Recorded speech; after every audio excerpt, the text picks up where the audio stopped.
Backlog! Backlog! Backlog! Backlog!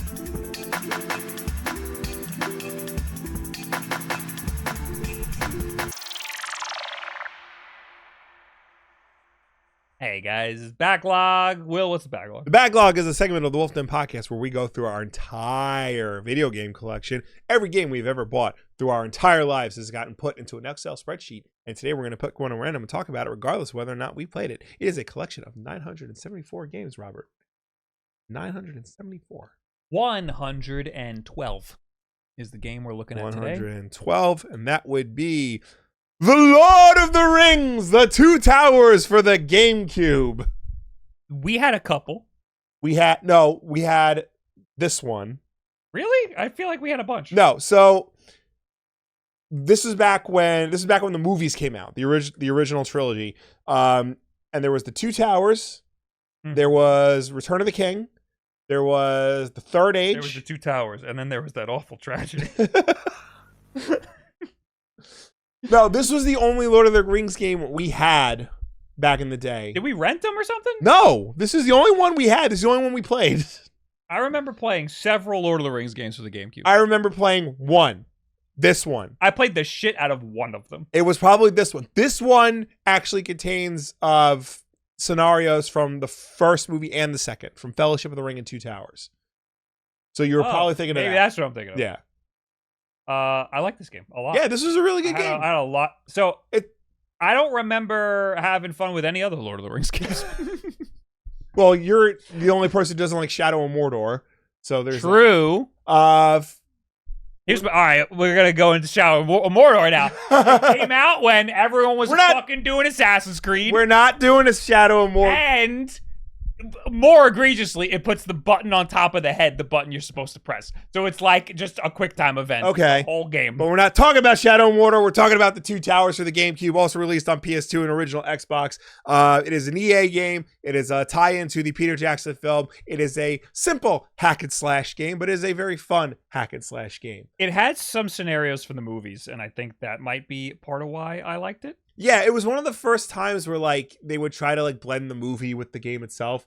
Like they would have scenes from the movie and then like transition into like the cutscenes, like the rendered graphics. I liked when they did that with Star Wars. Yeah, so they did it with this. At the time, it was amazing. Now looking at it, it's very obvious they're transitioning to the CGI cutscenes because it looks like it.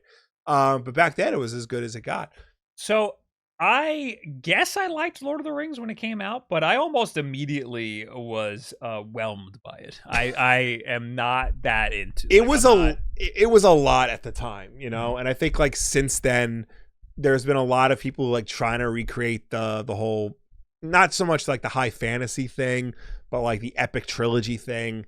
And like Lord of the Rings is really like just a moment in time that has not been able to be captured again by other movies or even other series or whatnot. Because there's also too, this is around the time like Harry Potter was big, and this is around the time that like, you know, the original Spider-Man movies were like getting big, and the X-Men movies and things like that. So it's just a different point in time as opposed to like where we are now in terms of like what the movies were or what tie-in video games were. So in this game, you had a party of three. You had a party of three. You chose between Legolas, Aragorn, and Gimli.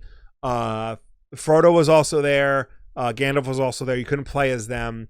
All the actors from the movie voiced their characters in the game, so that was cool. That was a big get. Obviously, very expensive. Yes. Peter Jackson wasn't helped out with the creation of this game. He actually let the developers come to New Zealand to like look at the models and like visit the sets and like get as much information as they could to make the game. And it really shows on screen. Like it feels like you're playing the movies themselves.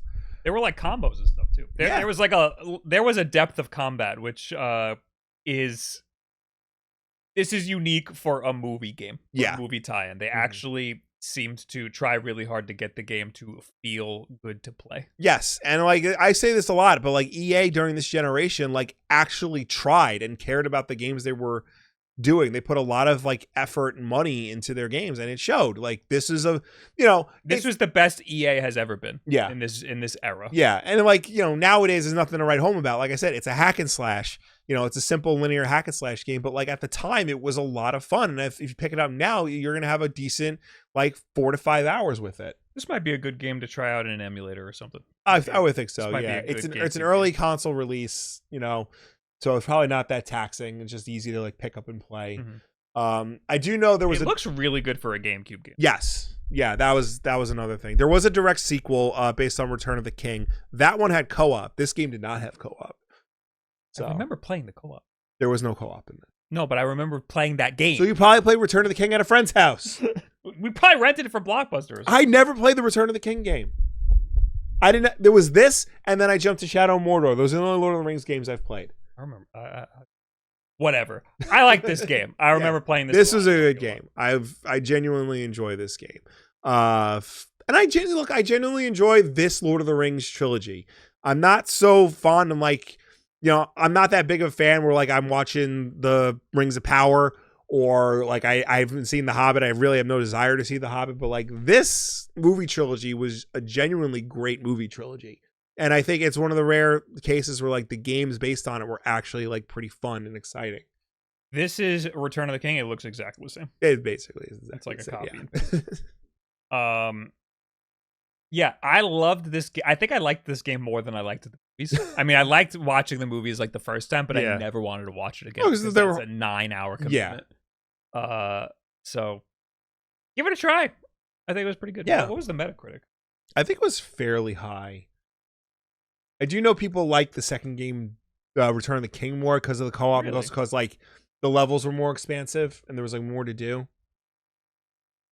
Oh, that's the movie. The movie got an 87. That's not bad. For PlayStation 2, we got an 82. All right, yeah. Same game. Yeah, same game basically. Okay. Yeah. So go give it a try. Yeah. Lord of the Rings. Lord of the Rings, the Two Towers. The Two Towers. Oh, sorry. Yes. And you said Return of the King got people liked it more? Yeah. That was like a better received game. 85, yeah. Yeah. All right, thanks for watching the Backlog, everybody. Come to a podcast sometime. We have more content for you to watch and listen. Yes. Bye. Bye.